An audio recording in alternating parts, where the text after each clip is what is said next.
சிம்ம ராசி என்பர்களுக்கு நல்ல பெயர் கிடைக்கப் போகின்றது. நீங்க ஒரு தகுதியான நபர் பதவி உயர்வுக்கு, ஒரு பெயர், புகழ், பிரபல்ய யோகம் கிடைக்கிறதுக்கு, ஆனா அந்த பெயர் உங்களுக்கு கிடைக்கல. அந்த ப்ரமோஷன் கிடைக்கல. கிடைக்க வேண்டிய வேலை கிடைக்காம போயிட்டுருக்கு. படிக்கிறதுக்கு வாய்ப்பு கிடைக்கலன்னு சொன்னா, அந்த விஷயமெல்லாம் இப்போ சாதகமாக போகின்றது. ராசிநாதனா இருக்கக்கூடிய சூரியன், ராசிக்கு 4ஆம் இடத்திலிருந்து 5ஆம் இடத்திற்கு போகப் போகின்றார். அந்த 4ஆம் இடம் சொல்றது காலபுருஷனுக்கு அஷ்டமஸ்தானமாக இருக்கு. குரு பார்த்து கொண்டிருந்ததுனால கொஞ்சம் பலன் கிடைத்தது. இப்போ அவர் 5ஆம் இடத்திற்கு போகப் போறாரு.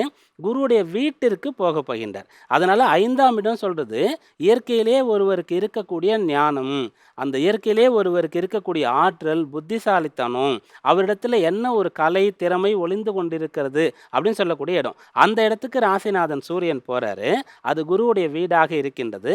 அதனால நீங்க இதற்கு தகுதியான நபர்தான்றது யார் உங்களுக்கு அந்த ஒப்புதலை தரணுமோ, யார் சைன் பண்ணா உங்களுக்கு வேலை நடக்குமோ அவருக்கு தெரிய வரும். அப்படியாக நீங்க எதற்காக காத்து கொண்டிருந்தீர்களோ அந்த நல்ல பலனை அடையக்கூடிய வாரமாக இந்த வாரம் இருக்கும். நம்பிக்கையோடு முயற்சி செய்யுங்கள், பலன் கிடைக்கும்.